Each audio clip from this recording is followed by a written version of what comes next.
Fourth class Telugu అండి. Third నుంచి 10th వరకు ప్రతి సబ్జెక్టు మీకు వివరించడం జరుగుతుంది ద అక్షయ్ అకాడమీలో. Please like and share, subscribe చేయండి. ఫస్ట్ లెసన్ గాంధీ మహాత్ముడు సంసిద్ధతా పాఠం. ప్రతి third class, fourth class, fifth class అనేవి ఫస్ట్ 2 లెసన్స్ సంసిద్ధతా పాఠాలండి. ఫోర్త్ క్లాస్ తెలుగు గాంధీ మహాత్ముడు సంసిద్ధతా పాఠం. ఇతివృత్తం మహనీయుల చరిత్ర. ప్రక్రియ గేయం. గోపాల్ తెలివి. ఇతివృత్తం సమయస్ఫూర్తి. ప్రక్రియ కథ. థర్డ్ లెసన్ దేశమును ప్రేమించుమన్న. ఇతివృత్తం దేశభక్తి. ప్రక్రియ గేయం. ఫోర్త్ లెసన్ పరివర్తన. ఇతివృత్తం పిల్లల స్వభావం. ప్రక్రియ కథ. ఫిఫ్త్ లెసన్ సత్యమహిమ. ఇతివృత్తం నైతిక విలువలు. ప్రక్రియ గేయ కథ. సిక్స్త్ లెసన్ ముగ్గుల సంక్రాంతి. ఇతివృత్తం సంస్కృతి సంప్రదాయాలు. ప్రక్రియ వ్యాసం. సెవెంత్ లెసన్ పద్యరత్నాలు. ఇతివృత్తం నైతిక మానవీయ విలువలు. ప్రక్రియ పద్యం. ఎనిమిదవది బారిస్టర్ పార్వతీశం. ఇతివృత్తం హాస్యం. ప్రక్రియ కథనం. నైన్త్ లెసన్ రాజు కవి. ఇతివృత్తం సామాజిక అంశం. ప్రక్రియ పద్య కథ. ఫస్ట్ లెసన్ గాంధీ మహాత్ముడు. ఇది సంసిద్ధత పాఠం. కౌపరిచయం చూద్దాం. బసవరాజు అప్పారావు కవి. జననం 13/12/1894. మరణం 10/6/1933. మనకి ఇదంతా అవసరం లేదు కానీ ఒకసారి చూసుకుందాం. భావకవి, గీతకర్త. జాతీయోద్యమ కాలంలో ఈయన గీతాలు ప్రజలను గాఢంగా ప్రభావితం చేశాయి. మళ్ళొకసారి భావకవి, గీతకర్త. జాతీయోద్యమ కాలంలో ఈయన గీతాలు ప్రజల్ని గాఢంగా ప్రభావితం చేశాయన్నమాట. బసవరాజు అప్పారావు గేయాలు పేరిట ఆయన గీతాలు సంపుటాలుగా వెలువడ్డాయి. బసవరాజు అప్పారావు గేయాలు పేరిట ఈయన గీతాలు సంపుటాలుగా వెలువడ్డాయి. ఒకవేళ మీకు ఈ లెసన్ కూడా కావాలి అనుకుంటే కామెంట్ చేయండి. ప్రజెంట్ అయితే మనం గ్రామర్ పాయింట్ చూసుకుందాం. స్వరాజ్యం సొంత పాలన. ప్రణవం ఓంకారం. మోక్షం విడుపు విముక్తి. అధర్మం అన్యాయం ధర్మం కానిది. కంపించుట వణుకుట. స్వస్తి శుభం. భావం ఒకసారి చూద్దాం. అంటే ఈ లెసన్ యొక్క మెయిన్ ఉద్దేశం ఏంటి అనేది ఈ బ్రీఫ్గా కాకుండా మనం ఇక్కడ చూసుకుందాం అన్నమాట. గాంధీ మహాత్ముడు స్వతంత్ర్య సాధన కొరకు బయలుదేరగా ఈ జగత్తు ఆనందంతో నవ్వింది. ఒకసారి చూసుకుందామండి. స్వతంత్ర్య సాధన కోసం బయలుదేరగా జగత్తు ఆనందంతో నవ్వింది. ఇది గాంధీ స్వతంత్ర్య సాధన కొరకు వేగంగా నడువగా భూమి కనిపించింది. మహాత్ముడు కన్నెత్తి చూడగా అధర్మం గడగడ వణికింది. జాతిపిత బోసినవ్వు నవ్వగా స్వరాజ్యం కన్నుల ఎదుటే కనిపించి. జాతిపిత బోసినవ్వు నవ్వగా స్వరాజ్యం కన్నుల ఎదుటే కనిపించింది. బాపూజీ మాట్లాడినప్పుడు ఓంకారం వలె గణగణ మోగింది. బాపూజీ మాట్లాడినప్పుడు ఓంకారం వలె గణగణ మోగింది. గాంధీ మహాత్ముడు స్వతంత్ర్య ఉద్యమానికి స్వస్తి పాడగా స్వరాజ్యం అనేది మోక్షం చేతికి చిక్కింది.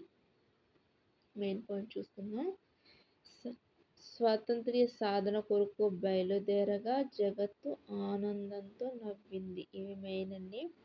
స్వతంత్ర్య సాధన కొరకు వేగంగా నడువగా భూమి కంపించింది. కన్నెత్తి చూడగా అధర్మం గణగణా వణికింది. జాతిపిత బోసి నవ్వు నవ్వగా స్వరాజ్యం కన్నుల ఎదుటే కనిపించింది. బోసి నవ్వు నవ్వగా స్వరాజ్యం కన్నుల ఎదుటే కనిపించింది. బాపూజీ మాట్లాడినప్పుడు ఓంకారం వలె గణగణా మ్రోగింది. గాంధీ మహాత్ముడు స్వతంత్ర ఉద్యమానికి స్వస్తి పాడగా స్వరాజ్యం స్వరాజ్యం అనేది మోక్షం చేతికి చిక్కింది. ఇవి మెయిన్ అండి. మనకు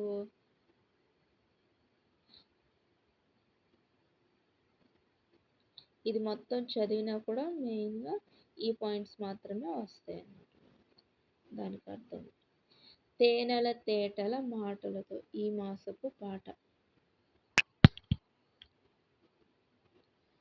కవి ఇంద్రగంటి శ్రీకాంత శర్మ. జననం 29/5/1944. మరణం 25/7/2019. మనకి ఇయర్స్ అనేవి అంత ఇంపార్టెంట్ కాకపోయినా ఒకసారి చూసుకుంటే మంచిది. కవి కవి కథకులు విమర్శకులు కవి కథకులు విమర్శకులు తెలుగులో అనుభూతి కవిత్వానికి ప్రతినిధి. ఈయన కవిగా కథకులుగా విమర్శకులుగా తెలుగులో అనుభూతి కవిత్వానికి ప్రతినిధి. అనుభూతి గీతాలు ఈయన కవితా సంపుటి లలిత గీతకర్త ఆకాశవాణిలో పనిచేశారు.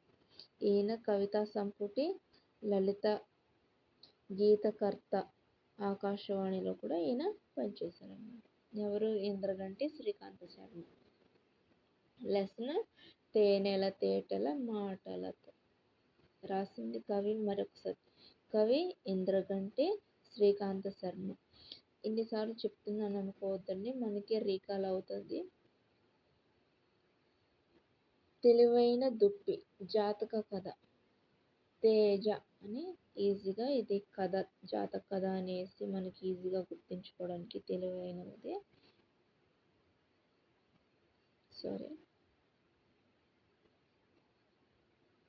తేజ నేను ఇలా రాస్తున్నానండి, కానీ మీరు ఒత్తులు చూసుకోవాలి. తే అంటే తెలివైన దుప్పి, జా అంటే జాతక కథలు. తేజ.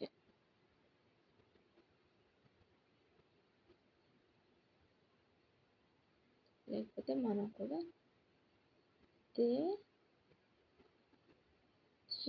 తేజ మనం ఈ తేజ రాసుకున్నాం. తే అంటే తెలివైన దుప్పి, జ అంటే జాతక కథలు అన్నమాట. సెకండ్ లెసన్ ఇది కూడా సెకండ్ లెసన్ కూడా సంసిద్ధత పాఠం. గోపాల్ తెలివి.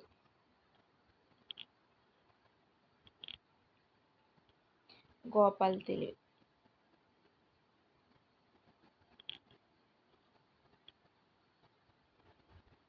గ్రామర్ పాయింట్ చూసుకుందాం. అర్థాలు పదాలు. దర్బారు రాజసభ. విదూషకుడు హాస్యగాడు.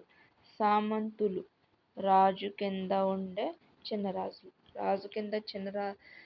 రాజు కింద ఉండే చిన్నరాజుల్ని సామంతులు అంటారు. విదూషకుడు అంటే హాస్యగాడు. దర్బారు అంటే రాజసభ.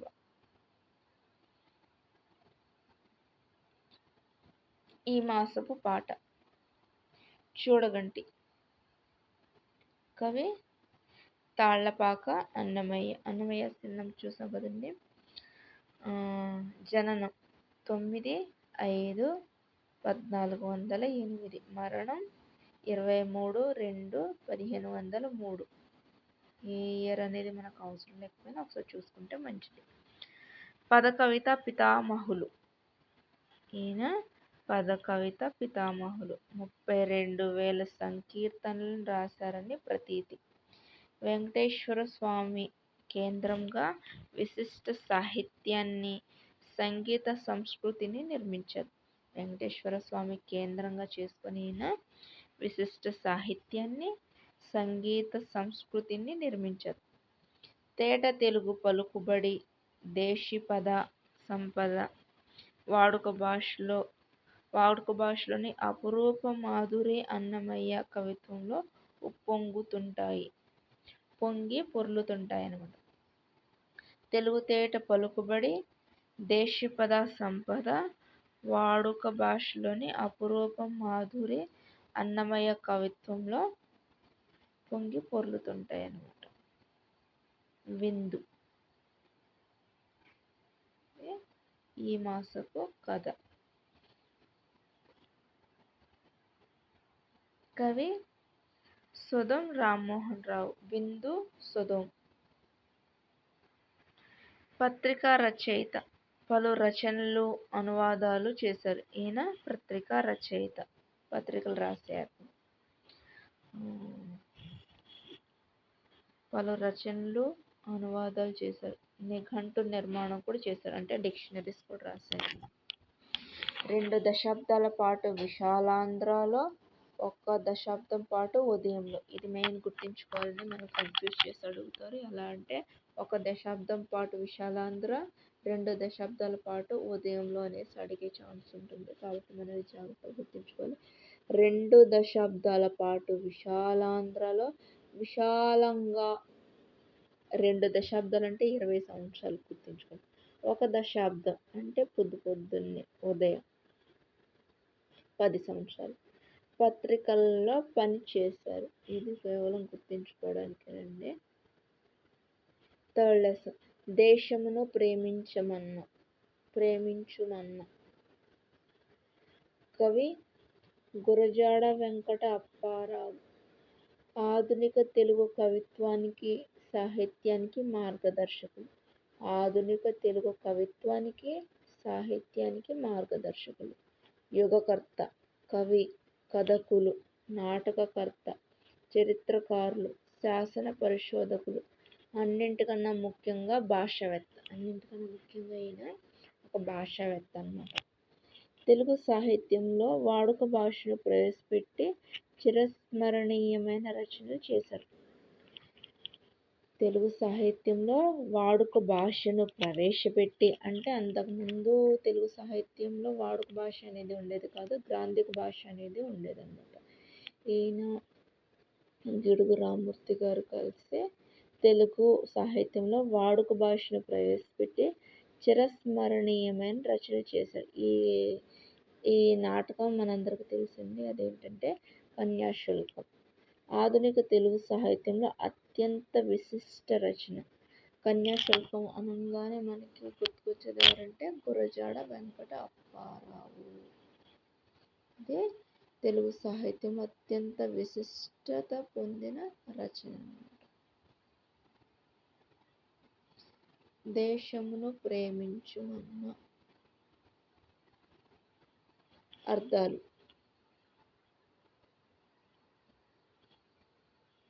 ఒట్టి, ఏమీ లేని. కద్దు, కలదు, ఉన్నది. దేశాభిమానం, దేశం మీద ప్రేమ. చట్టాపట్టాలు, ఒకరి చేతిని మరొకరు పట్టుకొని, చట్టాపట్టాలేసుకొని అనేసి అంటారు కదా, అలా. తోడుపడు, సహాయపడు. తోడుగా ఉండడం అంటే సహాయంగా ఉండడం అనేసి అంటారు కదా. భావం చూసుకుందాం. బ్రీఫ్గా మనం పద్యాలు అవి గేయాలు చదవకపోయినా ఇది చూసుకుంటే లెసన్ మనకి ఈజీగా అర్థమవుతుంది, టైం కూడా సేవ్ అవుతుంది, ఫిల్ అవుతుంది. దేశం నాదని ప్రేమించు, మంచిని ప్రోత్సహించు, మాటలతో కాలం వృధా చేయకుండా ఉపయోగపడే పనులు చేయి. మన దేశం పాడి పంటలతో సస్యశ్యామలంగా ఉండేలా కృషి చేయాలి. అప్పుడు దేశంలో ఉన్న వారందరికీ ఆహారం లభిస్తుంది. పౌష్టికాహారం తిన్న మనిషి ఆరోగ్యంగా ఉంటాడు. నాకు దేశం మీద గౌరవం అని ఎక్కువ గొప్పలు చెప్పవద్దు. జనులకు ఏదైనా ఒక మేలు చేసి చూపించు. వట్టి మాటలు కట్టు పెట్టబోయి, గట్టి మేలు తలపెట్టబోయి అనేసి గేయం ఉంటుంది కదా, అదే అనమాట దీని భావం. నాకు దేశం మీద గౌరవం అని ఎక్కువ గొప్పలు చెప్పవద్దు, కానీ ఏదైనా ఒక మేలు చేసి చూపించాలంట. అంటే మనం ఈసారి డిఎస్సి సాధించి చూపించాలి. సొంత పనులు కొన్ని మానుకోనైనా సరే ఇతరులకు సహాయపడాలి. దేశం అంటే కేవలం రాళ్ళు రప్పలే కాదు. దేశం అంటే జన సమూహం అని తెలుసుకో. సుఖదుఖాలలో అందరూ కలిసికట్టుగా నడవాలి. దేశ ప్రజలందరూ మతాలు, జాతులు వేరైన అన్నదమ్ములలాగా కలిసి ఒకే మాట ఒకే బాటగా నడవాలన్నమాట. ఈ గ్రామర్ పాయింట్స్ చదవండి, వ్యక్తపరచండి, మనకు అవసరం లేదు. ఈ పారాస్ కూడా మనం చదవాలండి, ఎందుకంటే టెక్స్ట్ బుక్ మొత్తం A to Z చదవాలి కదా. వీటి నుంచి కూడా బిట్స్ వచ్చే అవకాశం ఉంటుంది. బాల శివాజీని తండ్రి శంభోజీ బీజాపూర్ సుల్తాన్ కొలువుకు తీసుకొని వెళ్ళాడు. ఆ సుల్తాన్కు ఎలా వందనం చేయాలో తండ్రి శివాజీకి తర్ఫీదు ఇచ్చాడు. తర్ఫీదు అంటే నేర్చుకోవడం. దేశభక్తి మెండుగా కలిగిన శివాజీ విదేశీయునికి శిరస్సు వంచను. దేశభక్తి మెండుగా కలిగిన శివాజీ విదేశీయునికి శిరస్సు వంచను అని తనలో తాను అనుకున్నాడు. సుల్తాను కొలువుకు వెళ్ళిన తర్వాత శంభోజీ ఆయనకు నమస్కారం చేసి కొడుకు వంక చూశాడు. శివాజీ శిరస్సు వంచి నమస్కరించకుండా టీవీగా నిల్చున్నాడు.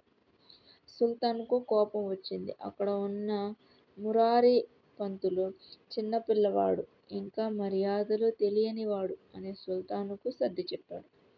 శంభోజీ తర్వాత శివాజీని మందలించబోగా, తండ్రి, నేను జీవించి ఉండగా పరాయి పాలకుల ముందు తలవంచను, ఆత్మాభిమానంతో జీవిస్తాను అని బదులు ఇచ్చాడు.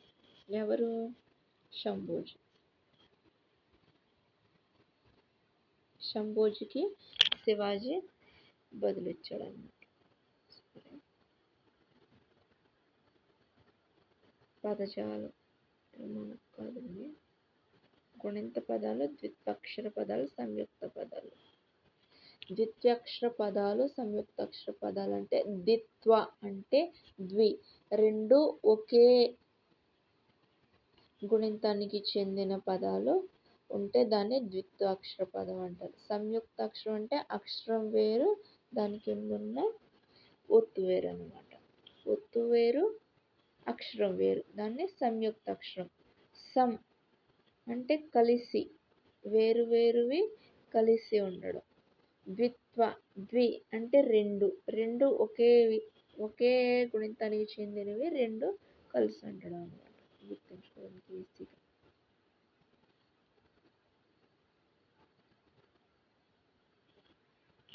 ఏకవచన పదాలు, బహువచన పదాలు, ఏకవచన పదాలు, బహువచన పదాలు.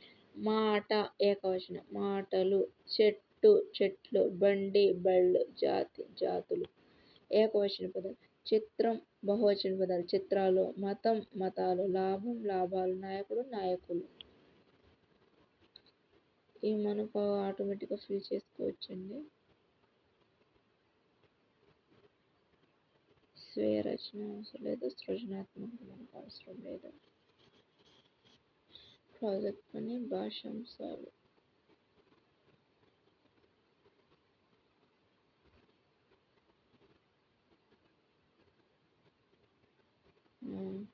భాషాంశాలు ఇక్కడ ఒకసారి చూసుకున్నామండి. ఆంధ్ర యూనివర్సిటీకి వెళ్ళాలంటే ఏ నెంబరు బస్ ఎక్కాలి? క్వశ్చన్. భీమిలి వెళ్ళే దారిలోన రామకృష్ణ బీచ్ వస్తుందా? లైట్ హౌస్కు వెళ్ళాలంటే ఆటో ఎక్కడ దొరుకుతుంది? విమానాశ్రయానికి చేరుకోవాలంటే బస్సులు ఉంటాయా? విశాఖపట్నంలో బస చేయడానికి అనువైన ప్రదేశం ఏది? రైల్ నిలయంలో రిజర్వేషన్ కౌంటర్ ఎటువైపు ఉంటుంది?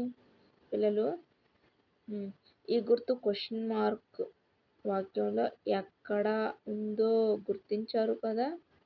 ఈ గుర్తును ప్రశ్నార్థక చిహ్నం అంటారు. అలాగే ఎప్పుడు, ఎక్కడ, ఏది, ఎటువైపు లాంటి పదాలు కూడా ఉపయోగించాం. ఇలాంటి ప్రశ్నార్థక పదాలు, ప్రశ్నార్థక గుర్తు కలిగిన వాక్యాలను ప్రశ్నార్థక వాక్యాలు అంటారు. ప్రశ్నార్థక గుర్తు, ప్రశ్నార్థక పదాలు కలిగిన వాక్యాలను ప్రశ్నార్థక వాక్యాలు అనేసి అంటారు.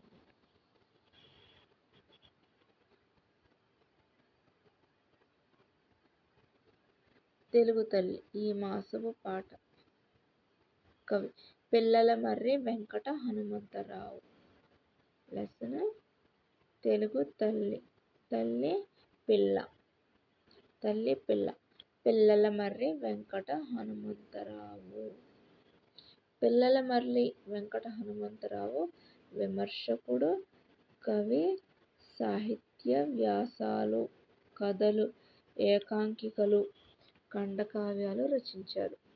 వీరి రచనల్లో సాహిత్య సంపద, ఆంధ్రాభ్యుదయం, కాపుపాటలు ముఖ్యమైనవి. ఈ రచనలో ముఖ్యమైనవి సాహిత్య సంపద, ఆంధ్రాభ్యుదయం, కాపుపాటలు అనేవి ముఖ్యమైనవి. ఒకసారి చూసుకోవాలి. మళ్ళొకసారి పిల్లల మర్రి వెంకట హనుమంతరావు విమర్శకుడు, కవి, సాహిత్య వ్యాసాలు, కథలు, ఏకాంకికలు, ఖండకావ్యాలు రచించారు. వీరి రచనల్లో సాహిత్య సంపద, ఆంధ్రాభ్యుదయం, కాపుపాటలు మొదలైనవి ముఖ్యమైనవి.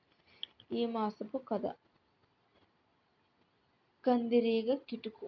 రావూరి భరద్వాజ. రాసింది రావూరి భరద్వాజ. గుంటూరు జిల్లా తాడికొండలో జన్మించారు. ఎవరు? రావూరి భరద్వాజ. విమల ఈయన రాసిన తొలి కథ. ఇది అడుగుతుంది. రావూరి భరద్వాజ రాసిన తొలి కథ ఏంటి అనేసి. విమల. అపరిచితులు, కథాసాగరము వంటి 37 కథా సంపుటాలు, ఉడతమ్మ ఉపదేశం, కీలుగుర్రం వంటి 43 పిల్లల కథలు, కరిమింగిన వెలగపండు, జలప్రళయం వంటి 17 నవలలు వీరు రాశారు. వీరి పాకుడు రాళ్ళు నవలకు జ్ఞానపీఠ పురస్కారం లభించిందన్నమాట.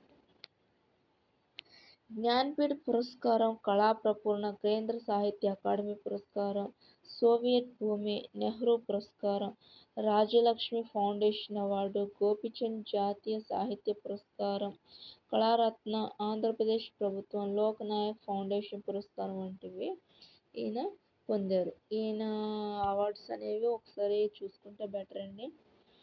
ఈయనకు వచ్చినవి ఏ పురస్కారాలు ఈయనకు లభించాయి అనేసి కూడా అడగవచ్చు. ఒకసారి మళ్ళీ చెప్తాను. జ్ఞానపీఠ పురస్కారం, కళాప్రపూర్ణ, కేంద్ర సాహిత్య అకాడమీ పురస్కారం, సోవియట్ భూమి, నెహ్రూ పురస్కారం, రాజ్యలక్ష్మి ఫౌండేషన్ అవార్డు, గోపీచంద్ జాతీయ సాహిత్య పురస్కారం, కళారత్న ఆంధ్రప్రదేశ్ ప్రభుత్వం. కళారత్న అనేది ఆంధ్రప్రదేశ్ ప్రభుత్వం వారు ఇచ్చారు. లోక్నాయక్ ఫౌండేషన్ పురస్కారం వంటివి ఈయన పొందారనమాట. ఒకసారి మళ్ళీ చూసుకోండి. 4th లెసన్ పరివర్తన. కవి పరిచయం. వెంకట పార్వతీశ కవులు. వీరిని వెంకట పార్వతీశ కవులు అనేసి అంటారు. ఒకరి పేరు బాలాంతపు వెంకటరావు, ఇంకొకరు ఓలేటి పార్వతీశం. ఈయనలో పార్వతీశం బాలాంతపు వెంకటరావు. వెంకటరావుని వెంకట పార్వతీశ, పార్వతీశుని పార్వతీశ కవులు. వెంకట పార్వతీశ కవులు వీళ్ళిద్దరు కలిసి పరివర్తన అనే లెసన్ని రాస్తారనమాట. పరివర్తన.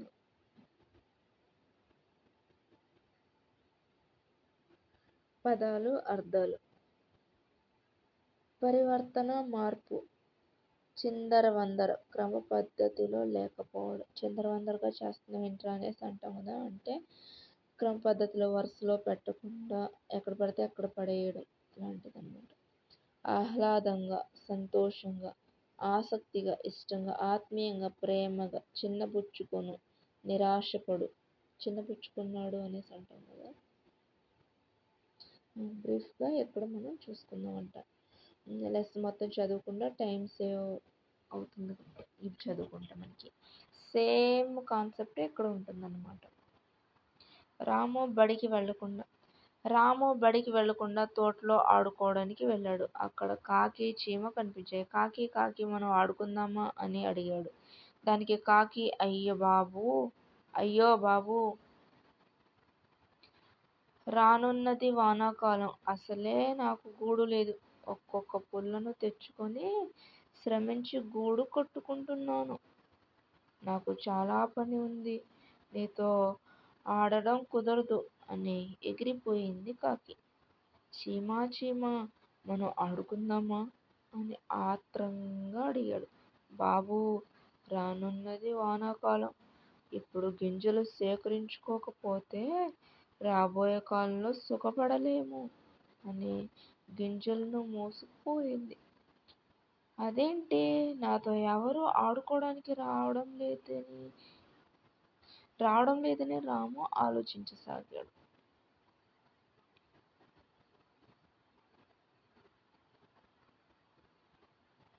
రామాపురంలో రాజు అనే బాలుడు ఉండేవాడు. ఎప్పుడూ కబుర్లు, ఆటలు అంటూ కాలక్షేపం చేసేవాడు.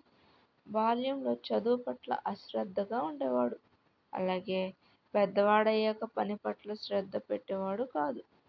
తన తోటి వారు అందరూ పనిచేసి డబ్బులు కూడబెడుతుంటే తను ఏ పని చేయలేకపోవడం రాజును బాధపెట్టింది. ఏ పనైనా శ్రద్ధగా చేయాలి, అప్పుడే విజయం చేకూరుతుంది అని చిన్నప్పుడు గురువుగారు చెప్పిన మాటలు గుర్తుకు వచ్చి పని పట్ల శ్రద్ధ పెట్టాడు. అందరిలాగే తాను సంపాదపరుడు అయ్యాడు.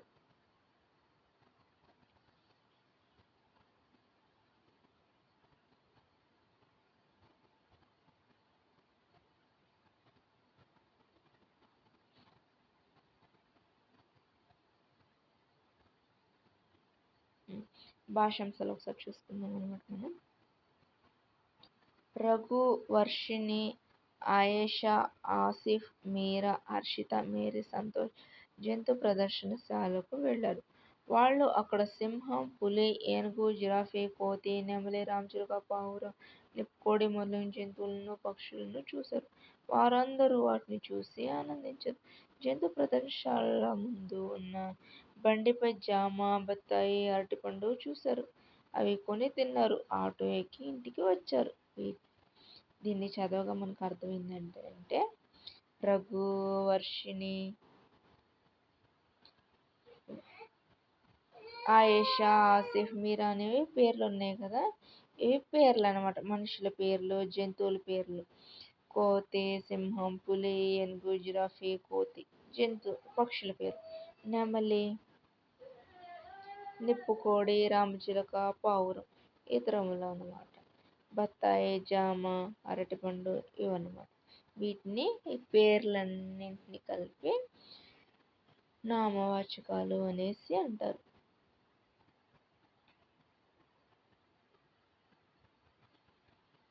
సర్వనామాలు అంటే ఏంటి? పేరుకు బదులుగా వాడే వాటిని సర్వనామాలు అనేసి అంటారు. వాడు, అది, ఆమె, వారు వీటిని సర్వనామాలు అనేసి అంటారు. ఈ మాసపు పాట. పడవ నడపవోయి. కవి వింజమూరి శివరామరాజు. పడవ నడపవోయి వింజమూరి శివరామరాజు. నేను దీన్ని ఈజీగా గుర్తుంచుకోవడానికి ఒకటి చెప్తాను. వింజమూరిని నందమూరి అనేసి గుర్తుంచుకోండి. నందమూరి శివరామరాజు పడవ నడిపాడంట. వింజమూరి శివరామరాజుని నందమూరి శివరామరాజు అనేసి అనుకున్నాం అనమాట. పడవ నడిపాడు అనేసి. పడవ నడపవోయి. ఈయన తూర్పుగోదావరి జిల్లా పిఠాపురం దగ్గర చంద్రపాలెం గ్రామంలో జన్మించారు. ప్రముఖ కవి, రచయిత, ఆకాశవాణి కళాకారులు. ఈయన రచనలు గోర్కీ కథలు, కల్పవల్లి, ఖండకావ్య సంపుటి మొదలైనవి. ఈయన బిరుదు కళాప్రపూర్ణ. మరొకసారి, ఈయన తూర్పుగోదావరి జిల్లా పిఠాపురం దగ్గర చంద్రపాలెం గ్రామంలో జన్మించారు. ప్రముఖ కవి, రచయిత, ఆకాశవాణి కళాకారులు. ఈయన రచనలు ముఖ్యమైనవి అన్నమాట.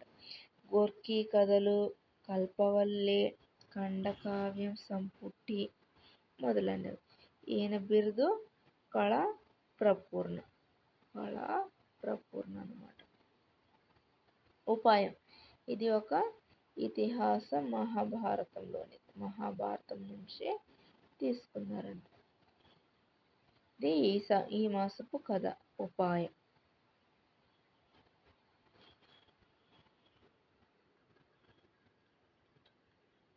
ఏంటంటే, ఒకరోజు ఈ పిల్లలు ఉన్నారు కదా, వీళ్ళు బాల్తో ఆడి ఆడి దీన్ని బావిలో పడేస్తారనమాట. అప్పుడు దాన్ని ఎలా తీయాలో తెలియక ఎంతో మదన పడిపోతూ ఉండగా అటు దారి పోతున్న ఒక మనిషిని చూశారు. అతని పేరే ద్రోణుడు అనమాట. తర్వాత వీళ్ళ అర్జునుడు యొక్క తండ్రి గారు వచ్చి, మా పిల్లల్ని నీ యొక్క శిష్యులుగా చేర్చుకోమనేసి అడిగినప్పుడు ఆయన సరే అంటాడు. దాంతో అర్జునుడు పరిగెత్తుకొని వచ్చి ద్రోణుడి యొక్క పాదాలపై పడి వందనం చేస్తాడు అనమాట. సత్యమహిమ 5th లెసన్. కవి అవధాని రమేష్. ఈయన 20వ శతాబ్దపు కవి. సత్యమహిమ లెసన్ యొక్క కవి అవధాని రమేష్. ఈ గేయ కథ అవధాని రమేష్ గారి రచన గుచ్చెన గూళ్ళు నుంచి తీసుకొనబడింది. దేంట్లోంచి తీసుకొనబడింది? సత్యమహిమ అనే లెసన్ అవధాని రమేష్ గారు రచించిన గుచ్చెన గూళ్ళు నుంచి తీసుకొనబడింది. ఈయన ఆంధ్ర రాష్ట్రంలోని కర్నూలు జిల్లా ఆవుకు అగ్రహారంలో జన్మించాడు. ఈయన జన్మించాడు. ఈయన తల్లిదండ్రులు సుబ్రహ్మణ్య శాస్త్రి, సావిత్రమ్మ. ఈయన రచనలు కాసుల పేరు, ప్రతీకారం, 3 మంచి మాటలు. ఒక ట్రిక్, 3 మంచి మాటలు చెప్తే కాసుల పేరు ఇవ్వాల్సింది పోయి ప్రతీకారం తీర్చుకున్నాడు అవధాని రమేష్ పై. 3 మంచి కథలు చెప్తే కాసుల పేరు ఇవ్వకుండా ప్రతీకారం తీర్చుకున్నారనమాట అప్పుడు ప్రజలు అనమాట.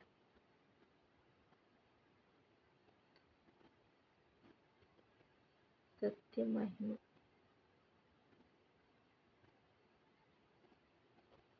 ఒకరోజు ఈ కూలి తన కుటుంబ పోషణ కొరకై తను కట్టెలు కొట్టడానికి అడవికి వెళ్ళినప్పుడు ఆ చెట్టు మీద నుంచి చేయి జారి ఆ నదిలో తన ఇనుప గొడ్డలి పడిపోతుంది అనమాట. ఆ ఇనుప గొడ్డలి ఏం చేయాలి, ఇప్పుడు నా కోసం నా పిల్లలు ఎదురు చూస్తుంటారు, నేను ఏదో తెస్తాను, ఆకలి తీరుస్తాను అనేసి నా పిల్లలు ఆశగా నా వైపు చూస్తూ ఉంటారు, కానీ నేను ఏం తీసుకెళ్ళలేకపోతున్నాను అనేసి బాధపడుతున్నప్పుడు ఒక నది దేవత వచ్చి బంగారు గొడ్డలి చూపించింది అనమాట.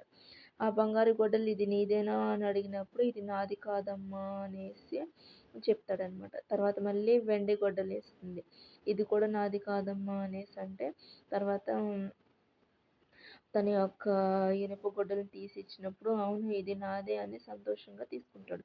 ఆ నది దేవత దానికి ముచ్చటపడి ఆ బంగారు గొడ్డలిని, వెండి గొడ్డలిని రెండింటిని తనకి ఇచ్చేస్తుంది. దాంతోపాటు తన జీవనోపాధిని ఇంకనూ మెరుగుపరుచుకొని ఉంటాడనమాట.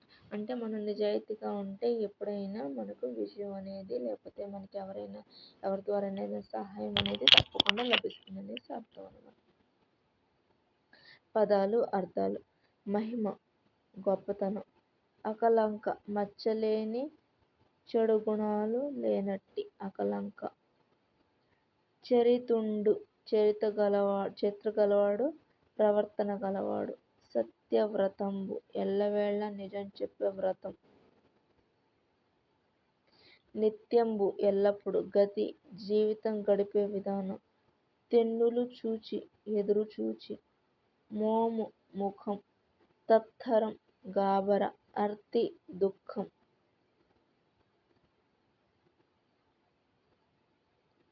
కని చూచి దీనత దారిద్ర్యం, కరుణ దయాజాలి, మిరుమిట్లు మెరుగులు.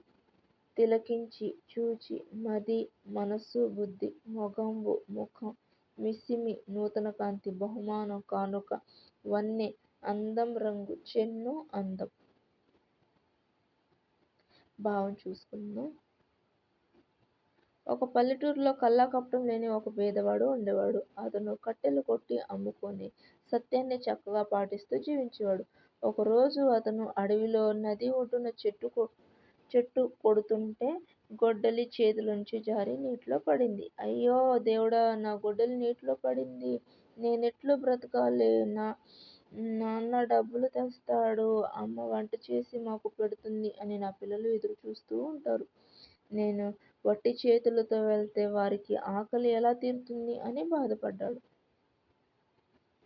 అతని బాధ చూసి నది దేవతకు మనసు కరిగింది. సాయం చేయాలనుకుని ఆ నదిలో ప్రత్యక్షం అయ్యింది. నదిలో నుంచి ఒక బంగారు గొడ్డలి తీసింది. ఈ గొడ్డలి నీదా? అని అడిగింది. అతను కాదమ్మా, ఇది నాది కాదు. నా వంటి పేదవానికి బంగారు గొడ్డలి ఎందుకుంటుంది అని చెప్పాడు. దేవత మళ్ళీ నదిలో నుంచి ఒక వెండి గొడ్డలి తీసింది. ఈ గొడ్డలి నీదా? కాదమ్మా, ఇది కూడా నాది కాదు అని అతను బదులు చెప్పాడు. దేవత ఇనుప గొడ్డలిని తీసింది. ఇది నీదా? అని అడిగింది. ఇదేనమ్మా నాది అంటూ చేతులు చాపాడు. నది దేవత అతని నిజాయితీని మెచ్చుకొని అతని ఇనుప గొడ్డలిని అతనికి ఇచ్చింది.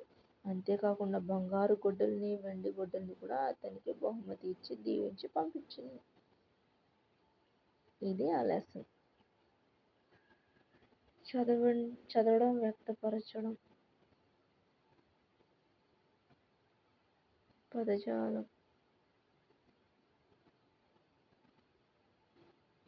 మనకు అవసరం లేదు.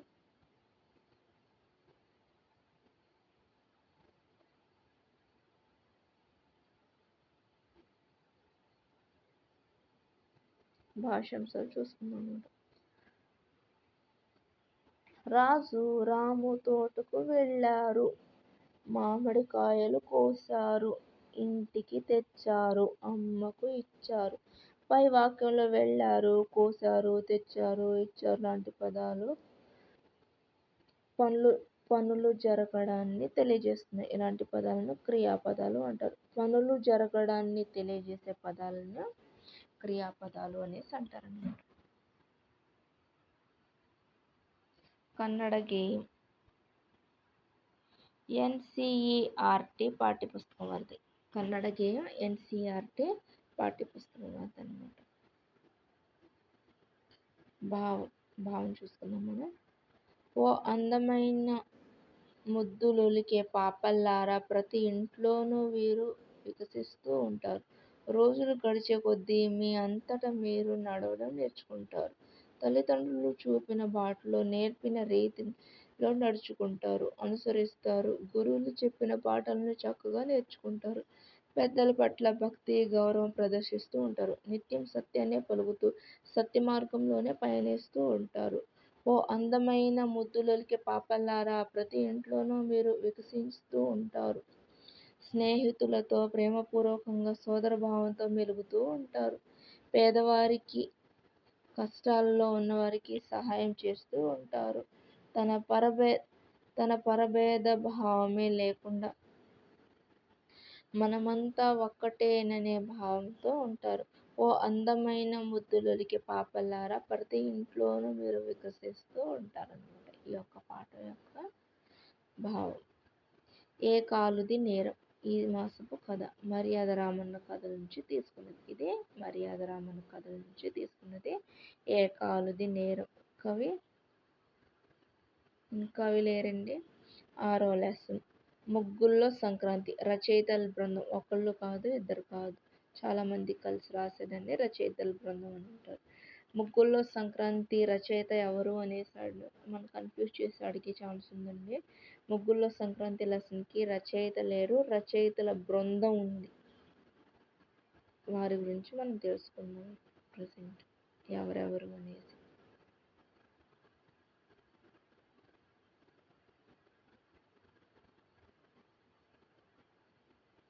పదాలు, అర్థాలు. పద్మం, తామర పువ్వు. విశిష్టత, గొప్పతనం, ప్రత్యేకత. సంబరం, సంతోషం. ధనుస్సు, విల్లు, రాశి, నక్షత్రాల గుంపు. కలశం, చిన్న కుండ లేదా చెంబు. గొబ్బిళ్ళు, ముగ్గుపై పసుపు, కుంకాలు, పువ్వులు అలంకరించిన ఆవు పేడ ముద్దలు. పయనం, గమనం. వినడం, ఆలోచించి మాట్లాడడం అవసరం లేదు. చదవడం, వ్యక్తపరచడం అవసరం లేదు.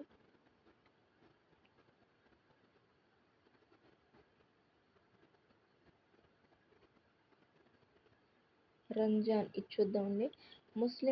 ఇది చూస్తున్నాం. రంజాన్ ముస్లింలు జరుపుకునే పండుగల్లో పవిత్రమైన పండుగ రంజాన్. దీన్ని ఈద్ ఉల్ ఫితర్ అని కూడా అంటారు. ఈ పండుగ ఇస్లాం క్యాలెండర్ ప్రకారం రంజాన్ నెల మొదటి రోజున ప్రారంభమవుతుంది. ఈ రోజు రాత్రి చంద్ర దర్శనం కాగానే మసీదుల్లో తరావీ నమాజ్ అనే ప్రత్యేక ప్రార్థనలు చేస్తారు. ఆ రోజు రంజాన్ నెల మొదటి రోజుతో ప్రారంభమవుతుంది కదా ఈ పండుగ, ఈద్ అనే పండుగ. ఈ రోజు రాత్రి చంద్ర దర్శనం కాగానే మసీదుల్లో తరావీ నమాజ్ అనే ప్రత్యేక ప్రార్థనతో ఈ యొక్క పండుగను ప్రారంభిస్తారన్నమాట. ఏ ప్రార్థనతో? తరావీ నమాజ్. రంజాన్ నెల అంతా ఉపవాసాలు ఉంటారు. తెల్లవారుజామున 4 గంటలకే నిద్రలేచి సూర్యోదయానికి సుమారు గంటన్నర ముందే భోజనం చేస్తారు. వీరు డే టైంలో భోజనం చేయరన్నమాట. అందుకే సూర్యోదయానికి ముందే గంటన్నర ముందే భోజనం చేస్తారు. దీనిని సహారీ అంటారు. సహారీ. పగలంతా ఉపవాసం ఉంటారు. సూర్యాస్తమయం తర్వాత ఉపవాస దీక్షను విరమిస్తారు. దీనిని ఇచ్చేస్తున్నారు అంటే విరమిస్తున్నారు. విరమించడాన్ని ఇస్తార్ అంటారు. ప్రారంభించడాన్ని సహార్ అంటారు. వీళ్ళు జకాత్ చేస్తారు. జకాత్ అంటే సంవత్సరానికి ఒకసారి వారి ఆదాయ సంపదలపై ఒక లెక్క ప్రకారం పేదలకు దాన ధర్మాలు చేయడం. చేయడాన్ని వీళ్ళు ఏమంటారు? జకాత్.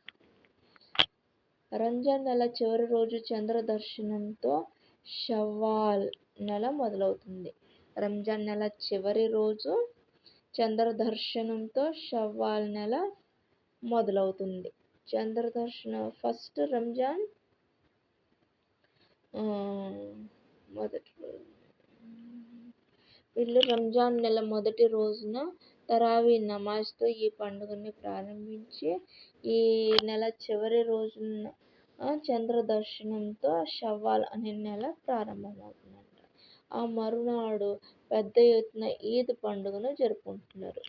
ఆ మరునాడు షవ్వాల్ అనే నెలలో పెద్ద ఎత్తున ఈద్ అనే పండుగను జరుపుకుంటున్నారు. అందరూ కొత్త బట్టలు ధరించి ఈద్గాహ్కి వెళ్ళి సామూహిక ప్రార్థనలు అనంతరం ఒకరికొకరు శుభాకాంక్షలు తెలియజేసుకుంటారన్నమాట. సేమియా పాయసాన్ని ఇంటిల్లిపాది ఆ రోజు ఉదయం సేవిస్తారు. ఆ సాయంత్రం మిత్రులు, బంధువులు ఇంటికి పిలిచి విందును ఏర్పాటు చేస్తారు. మనకు పండుగలప్పుడు చుట్టాలని పిలుస్తాం కదా, అలా అన్నమాట.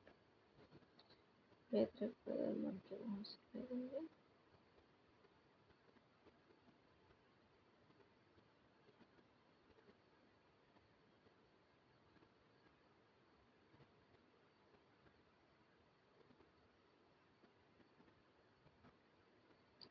భాషాంశాలు ఒకసారి చూసుకుందాం మనం. ఇది అందమైన నెమలి. రమ పచ్చని గాజులు కొన్నది. ఇది తీయని మామిడి పండు. అరిసెలు కమ్మని వంటకం. అందమైన, పచ్చని, తీయని, కమ్మని అనేవి గుణాన్ని తెలిపే పదాలు. నెమలి, గాజులు, మామిడి, అరిసెలు అనేవి నామవాచకాలు. గుణాలను అవి తెలియజేస్తున్నాయి. ఒక వాక్యంలో నామవాచకం రంగు, రుచి, స్థితి మొదలైన గుణాలను తెలియజేసే పదాలను విశేషణాలు అంటారు. వాక్యంలో విశేషణం సాధారణంగా నామవాచకానికి ముందు వస్తుంది. వాక్యంలో విశేషణం అనేది నామవాచకానికి ముందొస్తుంది. ఇది కూడా బిట్ వచ్చే ఛాన్స్ ఉందండి. విశేషణం అనేది నామవాచకానికి ముందొస్తుందా తర్వాత వస్తుందా అనేసి ఇది ఒకసారి చూసుకోవాలి. వాక్యంలో విశేషణం అనేది నామవాచకానికి ముందు వస్తుంది. ఇలాంటి కన్ఫ్యూజ్ చేసే బిట్లు అడుగుతారండి. మనకు తెలిసినా కూడా మనం తప్పు పెట్టే ఛాన్స్ ఎక్కువగా ఉంటుంది. చూసుకోవాలి. ఈ మాసపు గేయం గొబ్బిళ్ళ పాట సాంప్రదాయ జానపద గేయాలు. నకిలీ కన్ను నసిరుద్దీన్ కథలు నుంచి నకిలీ కన్ను అనే పాఠాన్ని తీసుకోవడం జరిగింది. పద్యరత్నాలు శతక కవులు పద్యరత్నాన్ని శతక కవులు రాశారు.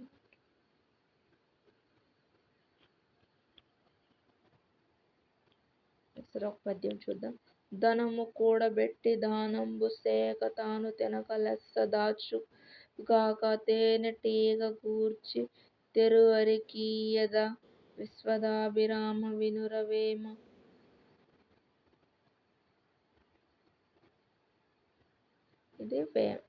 ఇది వేమన పద్యం అన్నమాట.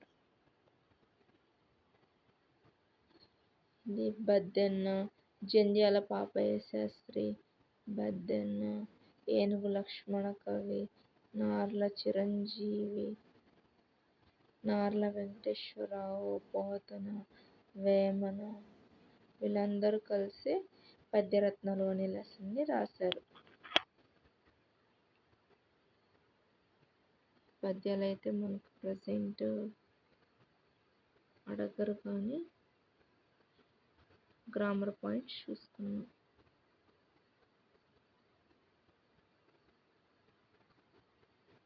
సృజనాత్మకత ప్రశంస భాషాంశాలు. సింధూజ పాట పాడింది, సింధూజ పాట పాడుతుంది, సింధూజ పాట పాడబోతుంది. సింధూజ పాట పాడింది, పాడుతుంది, పాడబోతుంది. పాడింది అంటే పాస్ట్ జరిగిపోయింది, భూతకాలం. పాడుతుంది అంటే వర్తమానం ప్రజెంట్. పాడబోతుంది అంటే భవిష్యత్ కాలం ఫ్యూచర్ అన్నమాట. పాడింది, వెళ్ళాడు వంటి పదాలు జరిగిపోయిన పనిని గురించి తెలియజేస్తాయి. వెళ్ళాము అంటే అయిపోయింది, పాడింది అంటే పాడేసింది ఆల్రెడీ. ఇవి జరిగిపోయిన పనిని తెలియజేస్తాయి అన్నమాట. ఇలా జరిగిపోయిన పనిని తెలిపే దానిని భూతకాలం అంటారు. ఆడుతున్నాడు, ఎక్కుతూ ఉంది వంటి పదాలు జరుగుతున్న పనిని గురించి తెలియజేస్తుంది. ఇలా జరుగుతూ ఉన్న పనిని తెలిపేదాన్ని వర్తమాన కాలం అంటారు. తెస్తాడు, వెళుతుంది వంటి పదాలు జరగబోయే పనిని తెలియజేస్తాయి. ఇలా జరగబోయే పనిని తెలియజేసేదాన్ని భవిష్యత్ కాలం అంటారు.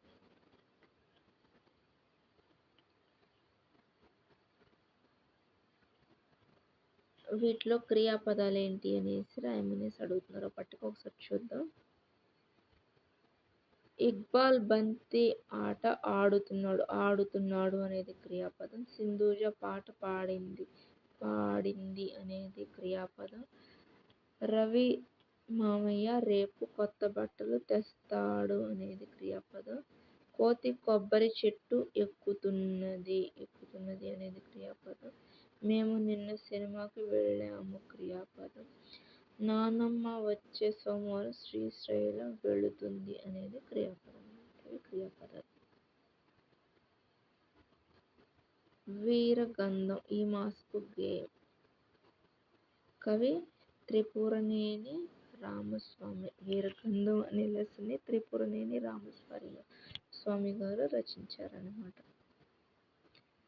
ఏం రచనలు? హేతువాద రచయిత. ఈయన కవిరాజు బిరుదు పొందారు. కవిరాజు బిరుదు ఎవరికి ఉందంటే, కవిరాజు బిరుదు కలిగిన వ్యక్తి త్రిపురనేని రామస్వామి.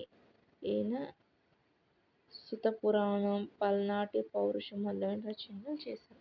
సుతపురాణం, పల్నాటి పౌరుషం అనే రచనలు ఈయన చేశారన్నమాట. పేనునల్లి నీతి చంద్రిక ఈ మాసపు కథ. పేనునల్లి నీతి చంద్రిక నుంచి గ్రహించడం జరిగిందనమాట. 8th lesson barrister Parvateesam. ఇది ఒక హాస్య కథ అనమాట. మొక్కపాటి నరసింహ శాస్త్రి కవి. మొక్కపాటి నరసింహ శాస్త్రి బారిస్టర్ పార్వతీశం అనే లెసన్ రాసింది. పశ్చిమ గోదావరి జిల్లా నరసాపురంలో జన్మించారు. బారిస్టర్ పార్వతీశం తెలుగు సాహిత్యంలో ప్రసిద్ధి చెందిన హాస్య నవల. ఇదొకటి హాస్య నవల. మొక్కుబడి, అభ్యుదయం, పెదమామయ్య ఈయన ఇతర రచనలు. ఈయన రచనలు ఏంటి? మొక్కుబడి, అభ్యుదయం, పెదమావయ్య ఈయన యొక్క రచనలు. బారిస్టర్ పార్వతీశం అనేది ఒక హాస్య నవల.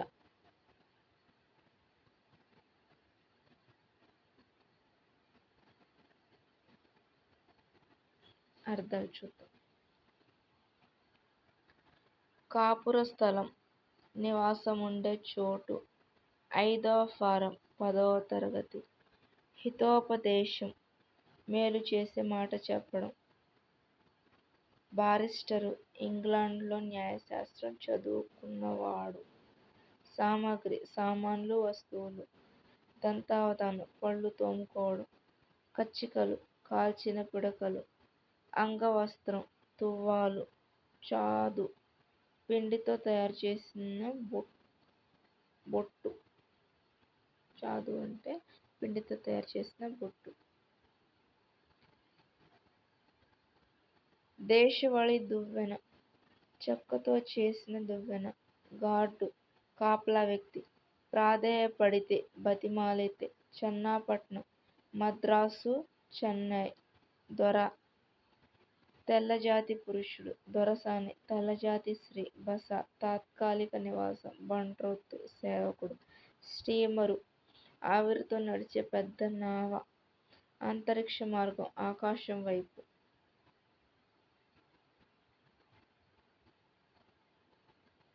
ఒకసారి ఈ యొక్క పాఠాన్ని బ్రీఫ్గా చూద్దాం. ఇంగ్లాండ్ ప్రయాణానికి తీసుకువెళ్ళవలసిన సామాగ్రి గురించి ఆలోచించాను. కావలసిన సామాన్లు జాబితా రాసుకున్నాను. దంతావధానానికి 10 కచ్చికలు పొడుము, కచ్చికల పొడుము. నాలిక గీసుకోవడానికి తాటాకు ముక్కలు. తలకు రాసుకోవడానికి కొబ్బరి నూనె. తుడుచుకోవడానికి 2 అంగవస్త్రాలు. దేశవాళీ దువ్వెన. బొట్టు పెట్టుకోవడానికి కొబ్బరి చిప్పలో కొంచెం చాదు. నీళ్లు తాగడానికి మరచెంబు.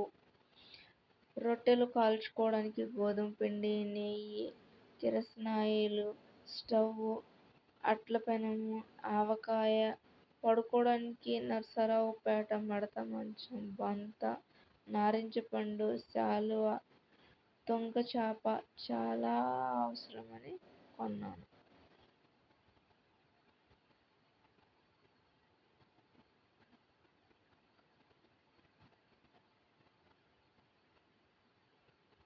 ఇది మనకు అవసరం.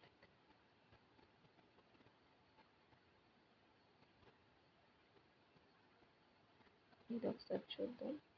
నక్షత్రాలు, రాసులు, కార్తెలు. ఒకసారి చూసుకోవడం మంచిదండి. రోహిణి కార్తె ఎండకు రోళ్ళు పగులుతాయి అన్నావు కదా అవ్వ. అంటే ఏమిటి? మాయమ్మే, ఎంత చక్కగా అడిగినావే.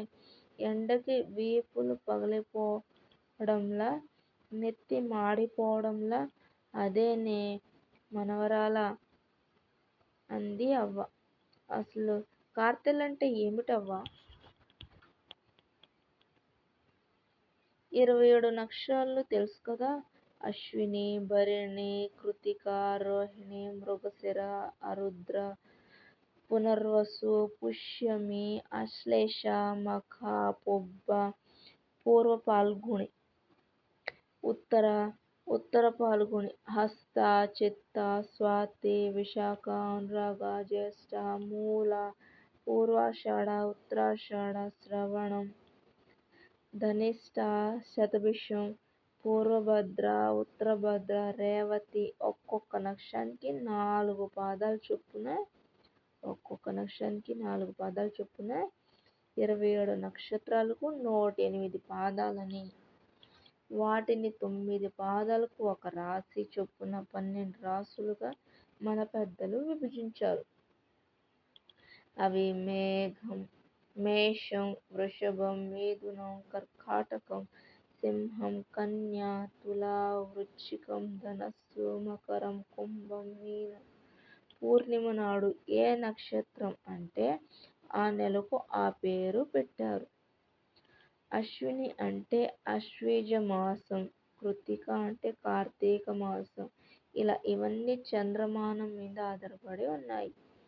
మన ప్రాచీన రైతులు వ్యవసాయ విజ్ఞానాన్ని సూర్యమాన, చంద్రమాన ఆధారంగా పొందుపరిచారు.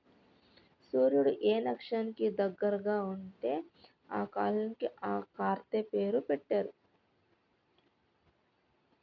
సంవత్సరానికి 27 కార్తెలు నెలలు. రాసుల వారీగా పైరులకు వాతావరణం ఎలా ఉంటుందో సామెతల రూపంలో అందరికీ అర్థమయ్యేలా చెప్పుకున్నారు. అశ్విని కురిస్తే అంతా నష్టం.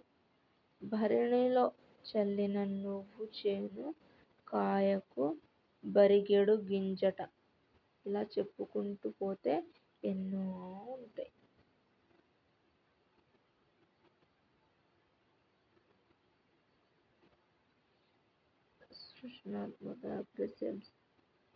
భాషాంశాలు ఒకసారి చూసుకుందాం.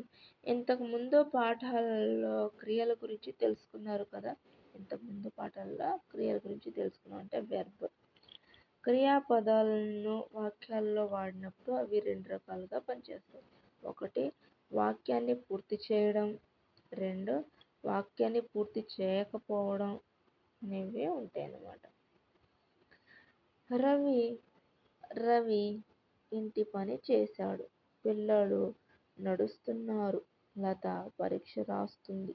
రవి ఇంటి పని చేసి పిల్లలు నడుస్తూ లత పరీక్ష రాసి. రవి ఇంటి పని చేశాడు అంటే అక్కడితో పని అయిపోయింది. దీన్ని సమాపక క్రియ అంటారు. అంటే క్రియ పూర్తయిపోయింది, సమాపం. రవి ఇంటి పని చేసి తర్వాత ఏంటి అనేసి క్వశ్చన్ మార్క్. అది ఇంకా వాక్యం అనేది పూర్తి కాలేదు, దాన్ని అసమాపక క్రియ అనేసి అంటారు. పని పూర్తి కాని వాక్యాలని అసమాపక క్రియ అంటారు. పని పూర్తయిన వాక్యాలను సమాపక క్రియ అంటారు. పై వాక్యాన్ని చూడండి. మొదటి 3 వాక్యాలు పూర్తి అయ్యాయి కదా, కానీ తర్వాతి 3 వాక్యాలు పూర్తి కాలేదు.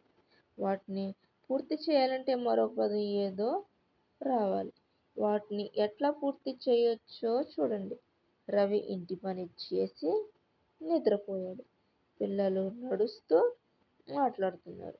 లత పరీక్ష రాసి వస్తుంది. అంటే ఆ పదాలకు చివర మరొక పదం ఉంటేనే కానీ ఆ వాక్యం అనేది పూర్తి కాదనమాట. అలాంటి వాక్యాలని అసమాపక క్రియ అనేసి అంటారు. ఇప్పుడు ఈ వాక్యాలు పూర్తి అయిన వాక్యాలే కదా. దీన్ని బట్టి మనం ఈ క్రింది విషయం తెలుసుకుంటాం.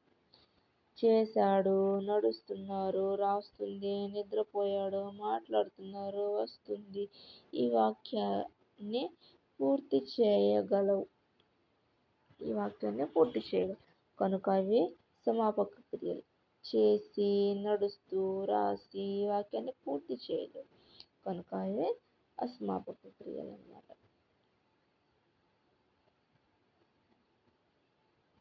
ఇక్కడ కొన్ని సమాపక క్రియలు, ఇక్కడ కొన్ని అసమాపక క్రియలు రాయమనేసి అడిగారు. మీరు ఒకసారి ప్రాక్టీస్ చేయండి, కామెంట్ చేయండి. ఏరువాక పాట. మీరు కూడా ప్రాక్టీస్ చేస్తూ ఉంటే మీకు కూడా నేను చెప్తూ పోవడం మీరు వింటూ పోతే అర్థం కాదండి. మనం కూడా ప్రాక్టీస్ చేయాలి. ఆ ప్రాక్టీస్ కామెంట్లో నాకు తెలియపరిస్తే క్లాస్ వింటున్నారు, పర్లేదు, చెప్పొచ్చు అనేసి నాకు కూడా కొంచెం సాటిస్ఫైగా ఉంటుందన్నమాట. ఏరువాక పాట. ఈ మాసపు పాట కవి బిరుదురాజు రామరాజు. బిరుదురాజు రామరాజు. ఏరువాక పాట. కవి బిరుదురాజు రామరాజు. ఈయన వరంగల్ దగ్గర దేవనూరు గ్రామంలో జన్మించారు. తెలుగు జానపద గేయ సాహిత్యంపై మొట్టమొదటగా పరిశోధన చేశారు. వీరి రచనలు తెలుగు జానపద రామాయణం, తెలుగు సాహిత్యోద్ధారకులు మొదలైనవి. ఈయన వరంగల్ దగ్గర దేవనూరు గ్రామంలో జన్మించారు. తెలుగు జానపద గేయ సాహిత్యంపై మొట్టమొదటగా పరిశోధనలు చేశారు. మొట్టమొదటిగా దేనిపై పరిశోధన చేశారు ఈయన? గేయ సాహిత్యంపై మొట్టమొదటిగా పరిశోధన చేసింది ఎవరు అనేసి మీకు రావచ్చు. బిరుదురాజు రామరాజు గేయ సాహిత్యంపై మొట్టమొదటిగా పరిశోధన చేశారు. వీరి రచనలు తెలుగు జానపద రామాయణం. వీరి రచనలు తెలుగు జానపద రామాయణం. రామాయణంలో చాలా రకాల రామాయణాలు ఉంటాయి. మొల్ల రామాయణం అనేసి వింటాం కదా, ఒక్కొక్కరు ఒక్కొక్క పేరు పెట్టి రాశారనమాట. ఈయన రాసిన రామాయణం పేరు తెలుగు జానపద రామాయణం. తెలుగు సాహిత్యోద్ధారకులు మొదలైనవి. అత్యాస పంచతంత్ర కథ. అత్యాస అనేది ఒక పంచతంత్ర కథ అన్నమాట. 9th రాజు కవి. రాజు కవి రాసింది గుర్రం జాషువా గారు. ప్రశస్తమైన పద్య శిల్పం, సులలితమైన ధార, దళితులు, అట్టడుగు వర్గాల పట్ల అపారమైన ప్రేమ, సామాజిక అసమానతల పట్ల ఆగ్రహం జాషువా కవిత్వ లక్షణాలు. ఈయన యొక్క కవిత లక్షణాలు ఏంటి ఒకసారి చూద్దాం. ప్రశస్తమైన పద్య శిల్పం, సులలితమైన ధార, దళితులు, అట్టడుగు వర్గాల పట్ల అపారమైన ప్రేమ, సామాజిక అసమానతల పట్ల ఆగ్రహం జాషువా కవిత్వ లక్షణాలు అన్నమాట. గుంటూరు జిల్లా వినుకొండలో జన్మించారు. నవయుగ కవి చక్రవర్తి, కళాప్రపూర్ణ బిరుదులున్నాయి. ఈయన యొక్క బిరుదులు ఏంటి? నవయుగ కవి చక్రవర్తి, కళాప్రపూర్ణ బిరుదులున్నాయి. పెరదౌసి, గబ్బిలము, క్రీస్తు చరిత్ర మొదలైనవి ఈయన యొక్క రచనలు ఏంటి? పెరదౌసి, గబ్బిలము, క్రీస్తు చరిత్ర అనేవి ఈయన యొక్క రచన. రాజు కవి.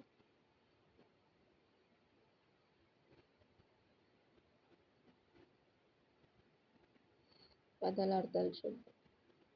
సౌధం భవనం, జన్మించటం, పుట్టడం, ప్రబలటం, ఎక్కువ కావడం. సుకవి మంచి కవి. శతకం 100, 100. రాజదండం, రాజశాసనం. ధనమయం, ధనంతో నిండినది. రుచిమయం, కాంతితో నిండినది. గండ వితతిమయం, రాళ్లతో నిండినది. ఆత్మగౌరవ కాయములు, తమ గౌరవాన్ని కోరుకునేవారు. ప్రస్తుతింతురు, పొగుడుతారు. సుధా అమృతం, ఇహం ఈ లోకం, పరం పరలోకం, గగనం ఆకాశం, తార నక్షత్రం.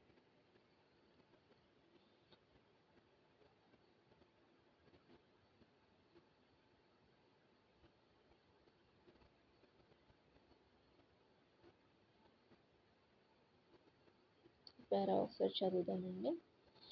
ఒకనాడు గజనీ మహమ్మద్ నిండు కొలువుల మహాకవి అయిన ఫిరదౌసిని పిలిచి తన విజయ యాత్రలను గ్రంథంగా రచించమన్నాడు. పద్యానికి ఒక బంగారు నాణెం ఇస్తానన్నాడు. కవి సరే అన్నాడు. 30 సంవత్సరాలు శ్రమించి 60,000 పద్యాలతో షానామా అనే గ్రంథాన్ని రాశాడు. సభ మధ్యంలో రాజుగారికి సభ మధ్యంలో రాజుగారికి అందజేశాడు. కానీ రాజు బంగారు నాణేలకు బదులు వెండి నాణేలు ఇచ్చాడు. బాధపడిన కవి రాజుగారిని నిందిస్తూ కొన్ని పద్యాలు రాశాడు. రాజు తప్పు గ్రహించి బంగారు నాణేలు పంపించాడు. ఫిరదౌసి పీఠిక నుంచి జాషువా రాశాడు.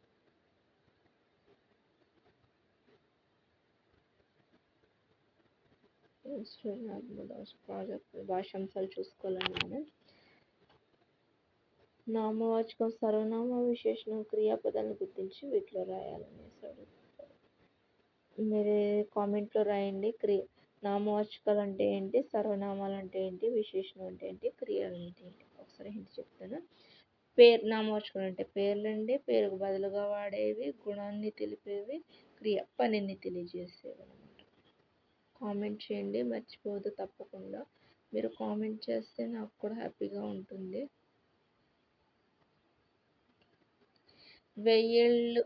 వెయ్యేళ్ళ కవినోయ్. వెయ్యేళ్ళ కవినోయ్. కవి అడవి బాపిరాజు. అడవి బాపిరాజు కవి, నవలాకారుడు, కథకుడు, చిత్రకారుడు నారాయణరావు. హిమబిందు, గోనగన్నారెడ్డి, శశికళ, గంగిరెద్దు మొదలైనవి ఈయన రచనలో కొన్ని. ఈయన రచనలు ఏంటంటే నారాయణరావు, హిమబిందు, గోనగన్నారెడ్డి, శశికళ, గంగిరెద్దు మొదలైనవి ఈయన రచనల్లో కొన్ని అనమాట. మరొకసారి అడవి బాపిరాజు కవిగా, నవలాకారుడు, కథకుడు, చిత్రకారుడు. ఈయన యొక్క రచనలు నారాయణరావు, హిమబిందు, గోనగన్నారెడ్డి, శశికళ, గంగిరెద్దు మొదలైనవి ఈయన యొక్క రచన అన్నమాట. దెబ్బకు దెబ్బ, నీతి కథలు.